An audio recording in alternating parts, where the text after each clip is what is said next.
I want you to start seeing nicotine as a habit. This is a thinking habit problem, not an addiction problem, right? Now, part of you might be thinking, my God, am I listening to an idiot right now?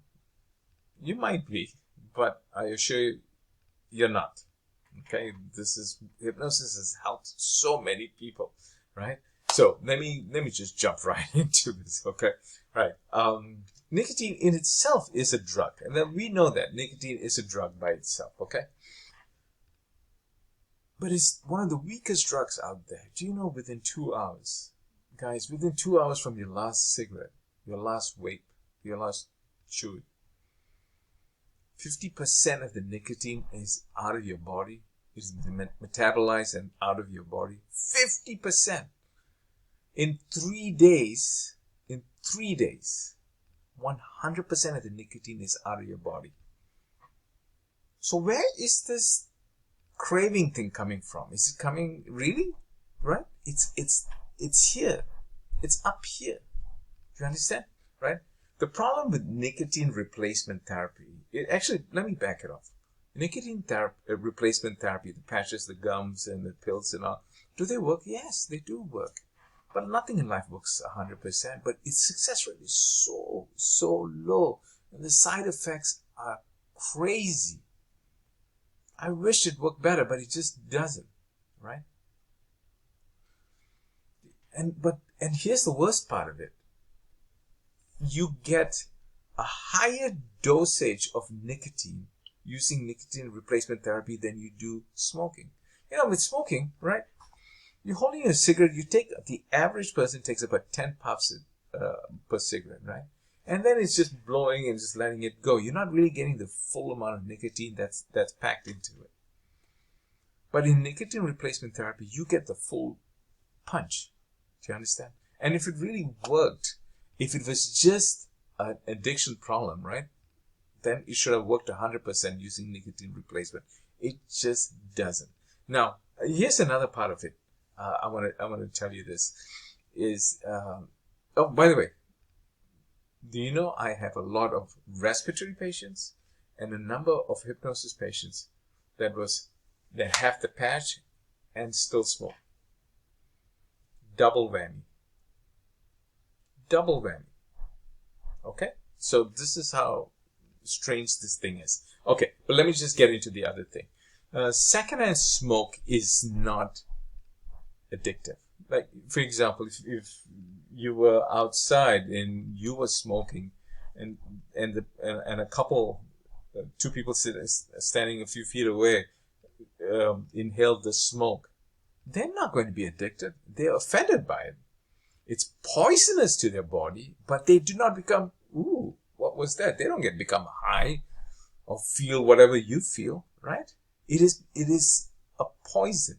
So you see, it's not, that's why you will see, even in a lot of restaurants or bars before they stopped the banning smoking in the bars, but you go to the rest of the world, they still do it. A lot of these bartenders, they die from the fallout of cigarettes, being in an environment where it's toxic, right? But they don't smoke cigarettes. They don't smoke. They don't pick up acid because it's addictive. Do you understand? Okay. The other thing that I want to show you is, I want to tell you this is, what is the withdrawals of a hard drug like heroin, crack? Your body actually starts to break down, right? If you think about it, people will get muscle cramps, sweating, shivers, hallucination. Do you get those things? Yeah, you get grumpy. You get irritable. You might feel a little bit anxious. Your body does not break down. That is why people who stop smoking, they don't send them to a rehab facility because their life is in danger. Do you understand? Withdrawals from smoking, right, will not kill you. But for some people with hard drugs, it can. That's why it needs medical supervision. You see the difference? That is why nicotine, I want you to see it this way. It's not, from the discipline of hypnosis, it is not an addiction. And by the way, do you get up in the middle of the night? Obviously, some of us will get up to use the bathroom once in a while, right? Do you get up and then automatically, I have to light one up? Or do you get up just to light it up? I mean, what I'm saying is you don't get up to use the bathroom and then figure, oh, I need more nicotine in my body, right? You just go back to sleep, right? You just go right back to sleep. And you can sleep through how many hours? 5, 6, 7, 8 hours, right? And you're okay. With people with hard drugs, they wake up because the body, the hard drugs level has dropped, and the body will wake them up to go smoke.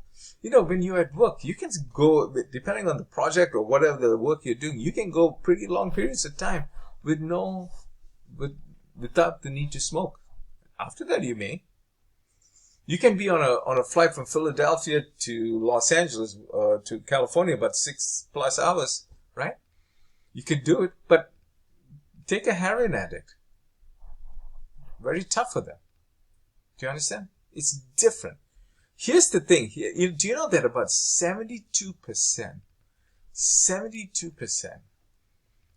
of pregnant mothers, the moment they find out they're pregnant, they stop. I don't want to hurt my unborn child. They just stop. So after the child is born, they have after the breastfeeding is all done, right? After a year and 6 months later, or however long the breastfeeding period went on for, right? Then they go, oh, there's a craving for me. Where is that craving from? And then some of them will pick it up. It's up here in the head. It's not a physical thing like hard drugs. Just that in itself should blow your mind. They tell you are not addicted to nicotine. Okay? Here, the final part is this. I'm sure you know of people. I'm pretty sure you know of people who stopped smoking the moment they left the doctor's office. The doctor said, hey, listen. The next heart attack is going to be a widowmaker. Stop this nonsense. Or on their own, they see the hurt from their children saying, Mom or Dad, please don't do this. Or the grandchildren, you see, you know what, I want to be longer around for my grandchildren. And here's the interesting part. A lot of people will stop smoking not for health reasons. I'll give you examples of this. I bought a new car and I do not want to pollute my new car or my new house.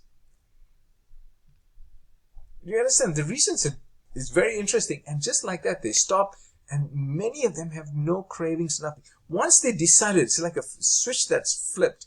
And that's my goal, to help you flip that switch. Okay? For some people, it's not a switch, it's a dial.